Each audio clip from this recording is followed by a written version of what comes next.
Welcome to Purposeful Empathy, a show dedicated to conversations with people who want to grow and spread empathy throughout the world.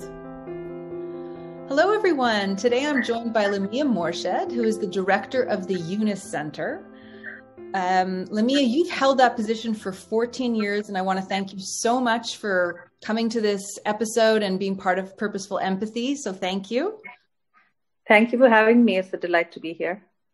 For those who don't know about social business, could you kind of explain what the concept means and why it's so special? Basically, a social business is a purpose-driven business where the entire purpose of the business is to solve a societal problem, a predetermined societal problem. So it's a business in that it charges for its service or product, but only to enable it to cover its costs so the business can grow. The entire purpose is to solve the problem. And since it's a purpose-driven business, it doesn't aim to make any profits beyond recouping initial capital for its investors. So the investors will invest into a social business because they care about a problem that they would like to solve.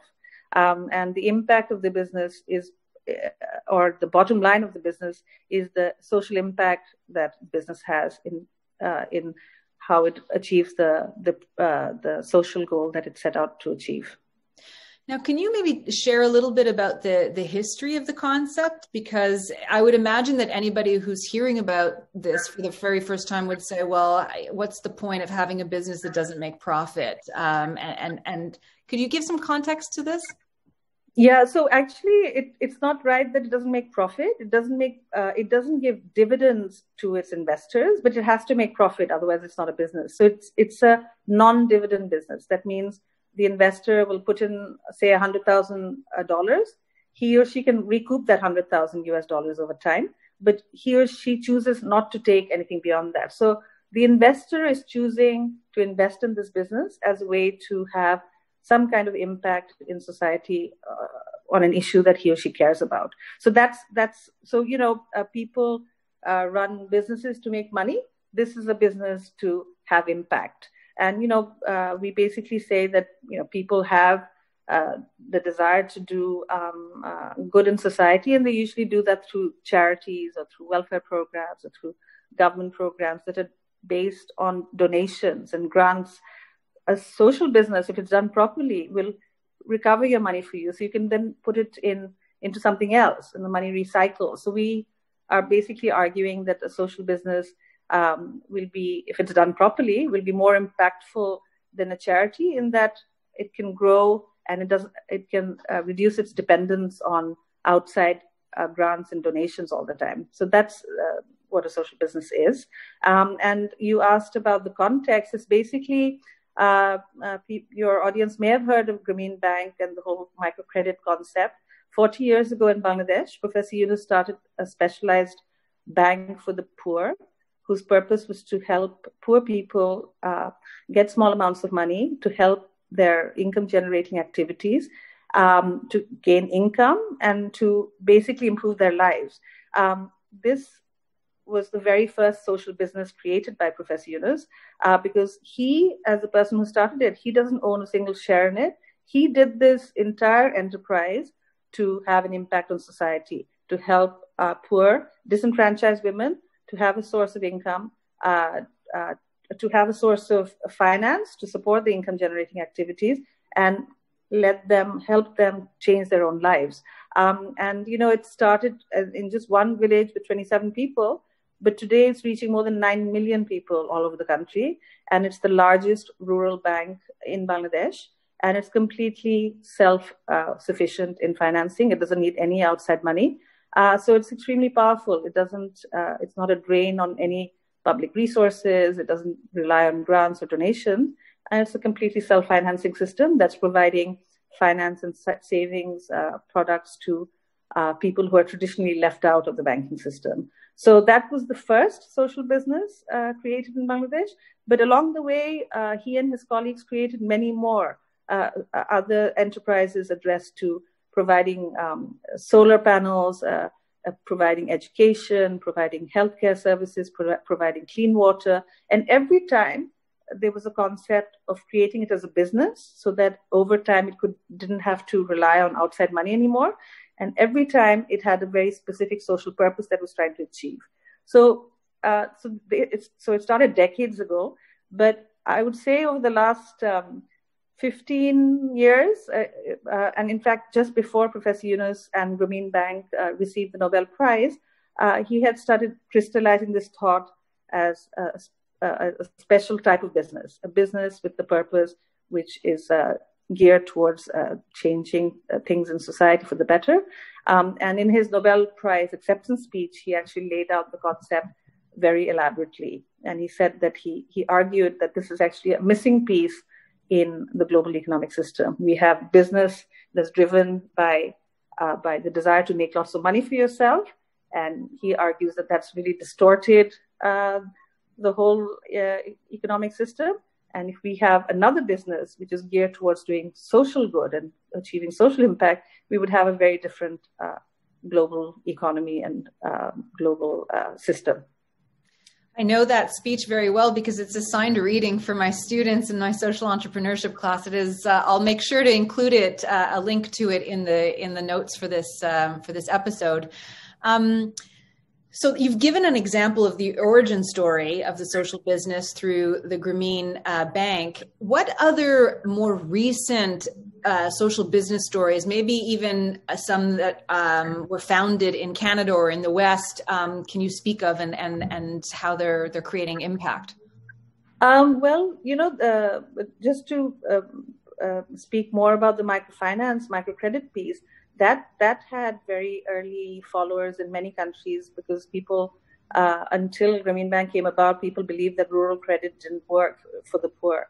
And non-collateralized people were not required to give any kind of assurance or any security to get these loans. And it was imitated in many, many countries, and including several in Canada that I'm aware of in the late 80s and 90s. Targeting indigenous communities. So the Grameen Bank experience came to the world very early on. And, I always want to include the microcredit story and the social business story because it's the first and probably the most important social business. But since then, as I said, it diversified to many areas, things like healthcare, education, nutrition.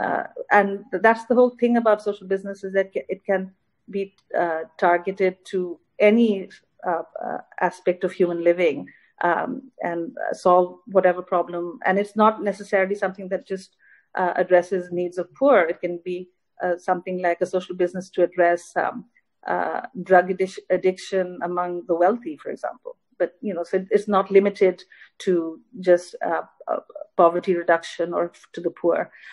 So we've had many social businesses are created both in Bangladesh and around the world, some as joint ventures with companies that have found this idea compelling.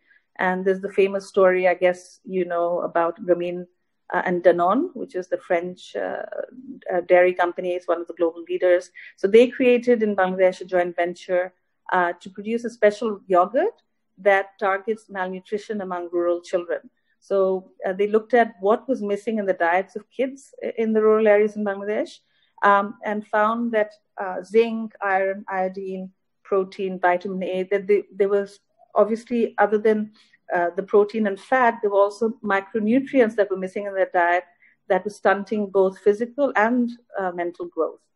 So Grameen and Danone came up with this idea of creating a yogurt that would help these children develop normally. And basically, if you take this yogurt, every day for a period of a year, basically the kids are coming out of malnutrition. And this was a joint venture that was created in 2005, and it produces this very delicious yogurt. And it's about 500,000 kids are consuming this yogurt all over the country. And the entire purpose of this business, to illustrate, is not how much money do we make for the investors, because both Grameen and Danone signed that they will never take a penny out of this as profits beyond taking back their initial capital. So what is the purpose of the business? Is how do we solve the problem of child malnutrition in Bangladesh. So the board, when they meet at the end of the year, they will look at how many kids have we brought out of malnutrition this year instead of how much dividend have we given to the investors. So to illustrate that point. And it's a social business that impacts in other ways as well, because it's sourcing milk from the rural areas. It's located the factory, so it works with local farmers. It's helping to upgrade the quality of their milk. It's helping to provide employment to people working in the rural areas, because the factory is located there. And even in the whole process of delivery, it's hiring people. So it's got multiple positive impacts. And the interesting thing about the Danone story is that this one social business in Bangladesh impacted so much on this global company that they decided to create an entire fund, a global fund to finance social business called Danone Communities. And now they are looking for and financing social businesses in the area of clean water and nutrition and health around the world. So it's had a big impact on the company itself. And I think even though it's a small business in Bangladesh, it's had the effect of changing the entire culture and outlook of this very giant company, right from the board to even you have employees who are involved in Danone Communities, and they contribute to it as well. So the shareholders of the company contribute to the fund, but the employees also asked to be part of it, and they are contributing to the fund. So this is a question of, you said, why would somebody invest in a company that doesn't make any money? Because people derive happiness from other things as well.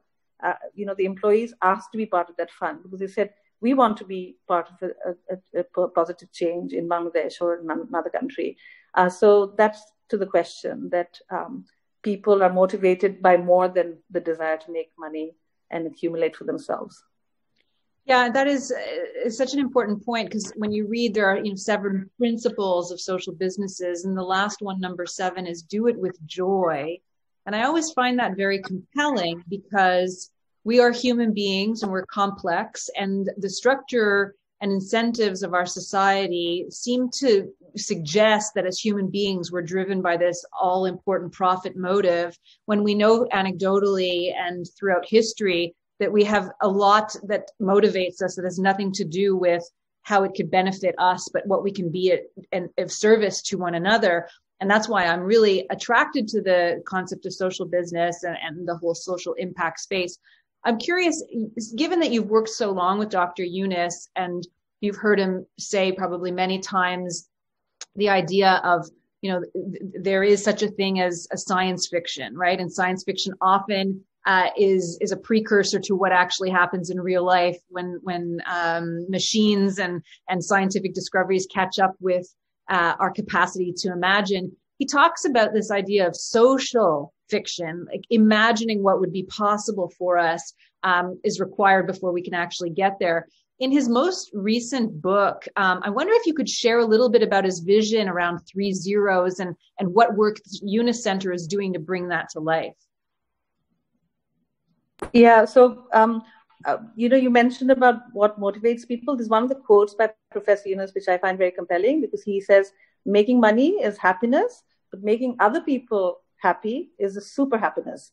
Mm-hmm. And that, a lot of people are driven more by that. And he says that if people get a taste of that, they want more and more and more of that. It's just that, this will relate to the question you asked, is that we are so kind of brainwashed by our education system and our textbooks and policies and institutions that we've inherited that we don't have a chance to explore. Actually, in Bangladesh, success is coming out of university and getting a job at a multinational company. That's really the highest thing to aspire for, and people are not really questioning that.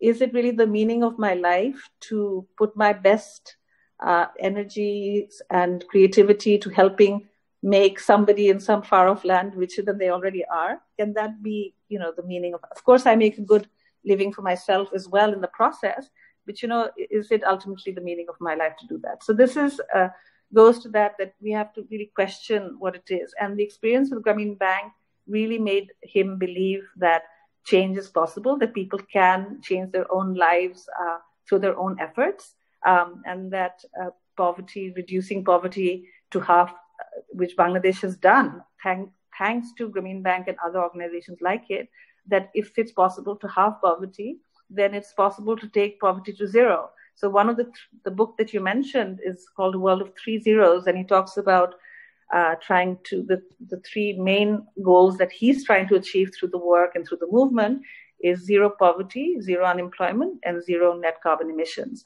And the zero poverty is something he feels very confident about, because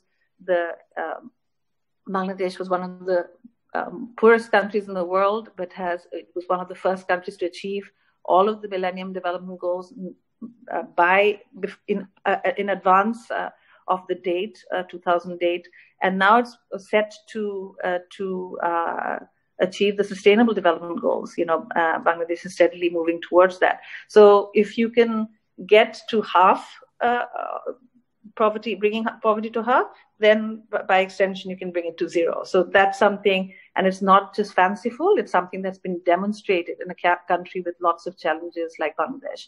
Similarly, about the zero unemployment is another thing that he thinks that's a flaw in our theory books, is that everyone is very oriented towards getting jobs. As I mentioned, those kids in Bangladesh, they come out and the expectation is that they will join some company, work for someone. That's something that he's also challenged. He's saying that people should not just think about being a job seeker, but also job creator. Everyone has it in them to be an entrepreneur. And our economics books kind of define entrepreneurs as a very special breed of person with special ability. He's saying that's not true.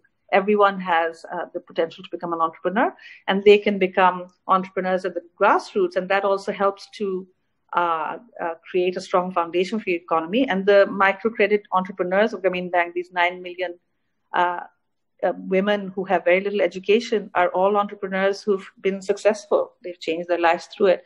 So that's the other thing, is that saying that we don't have to have unemployment, which is defined by how many people have jobs, because outside of that type of employment, people can also be entrepreneurs, creating their own wealth and their own enterprise, and that we should build institutions and policies to support that. The informal sector, this is something he's been talking a lot about during the pandemic, is the informal sector is kind of, exactly by that word, informal, is kind of marginalized as something that's not important, that's people should be trying for the formal sector. Even the wording diminishes the importance of that, whereas he's saying that part is actually the most important sector for most countries like ours, like Bangladesh, where people are making their own livelihood. And instead of saying, this is something to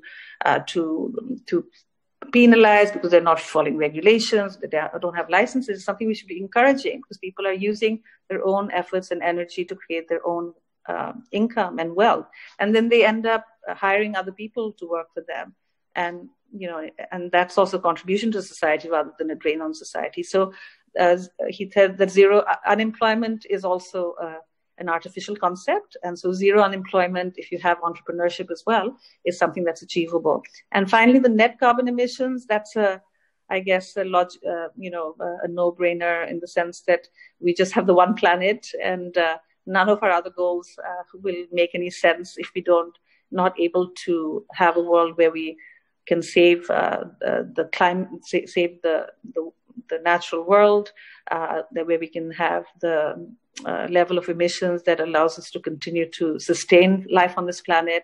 So that's something and also where he would say that the traditional way of doing things, traditional business, has contributed, because there's such a premium, such a this race to make profit, is everything else gets kind of thrown out in the process. It doesn't matter if you're destroying forests, it doesn't matter if you're polluting rivers, you have to get that bottom line. So that's also something that's very fundamentally wrong with this economic system, and where we have to really go back and see how we can do it, where we can have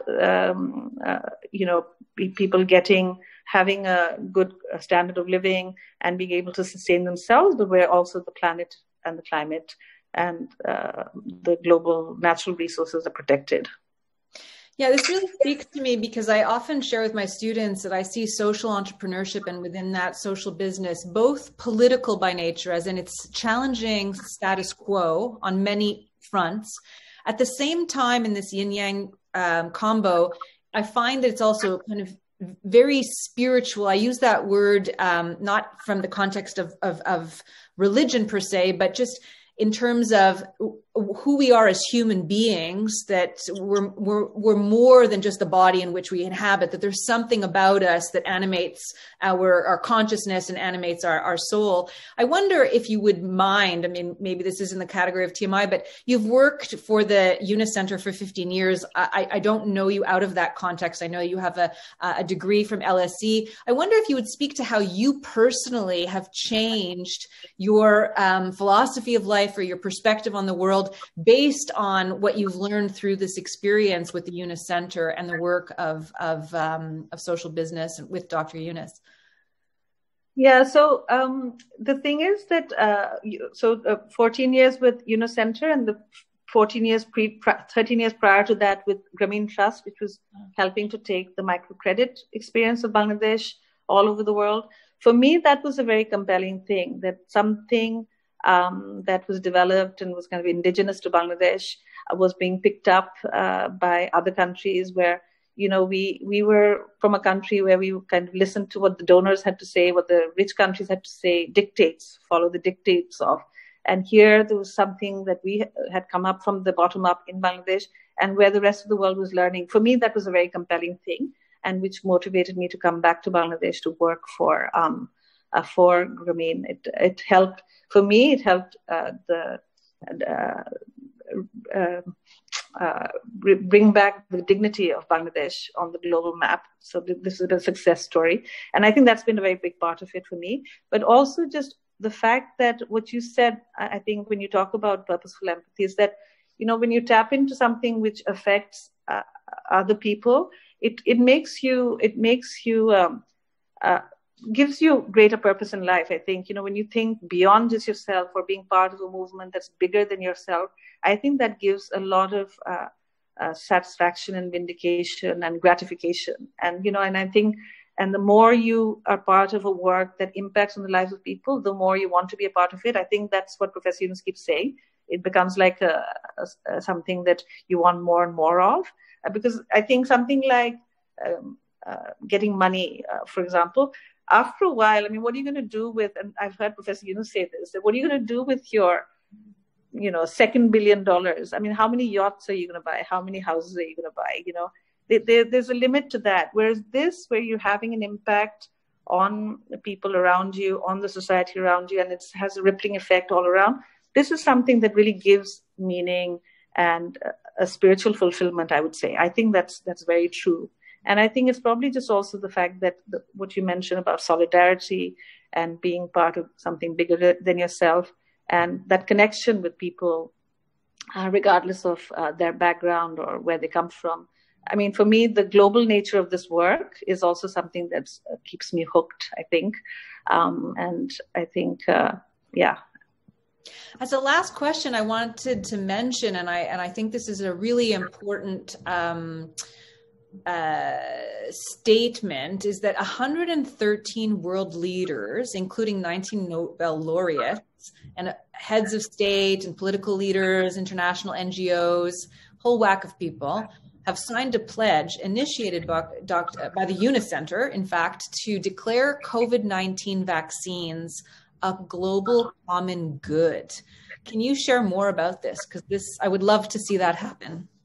Yeah, so we launched this on Professor Yunus's 80th birthday on the 28th of June. And the idea is that, you know, the pandemic is ongoing. I think all over the world, after the first wave, we kind of thought it would go away, but now it's resurging, and there are many countries facing a second wave all around the world. So we now realize that the virus is not really going away anytime soon. And there's an understanding that even if we have therapeutics, even if we have all the different measures to try to limit the virus, you know, through social distancing or masks and so on, ultimately the solution will be a viable vaccine.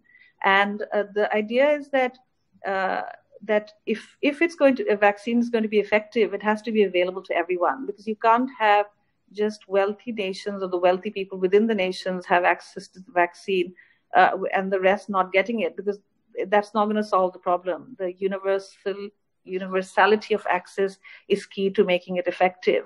So the idea of a global common good, and if you look at the appeal, it's there on our website, www.vaccinecommongood.org, is that it says that pharmaceutical companies will, of course, be compensated for all of the research that goes in, all the cost that goes in to develop the vaccine, but that in order for it to be effective and it should be made free of patent, so that production facilities all over the world can get the recipe or whatever it is to make this produced everywhere simultaneously. So it's, we're seeing this vaccine nationalism. We're seeing countries wanting to hoard vaccines. We're seeing, so this goes against that, because we're saying that actually the problem will not be solved if only some people have access. And the only way, and the point is that this is not a new idea. There's a precedent for this. The polio vaccine developed by Yunus Salk in 1955. He refused to patent it because he was asked, why haven't you patented it? He said, it's like the sun. Can you patent the sun? So there is a precedent of this, and smallpox and polio have been eradicated because of the programs to make it accessible universally. So this common good appeal is basically asking, because this money is not an issue, there's money available from governments and foundations and businesses, is to help compensate the pharma companies, but then make it available to be produced anywhere in the world. So we've been campaigning on this, and as you said, I was amazed by how people signed up. I mean, we literally, business leaders and rock stars, and we've just had one letter to them and they've said, please sign us on. So everyone obviously also feels that this is an important issue. And we've recently been trying to have a UN resolution about this at the General Assembly. So that it's adopted.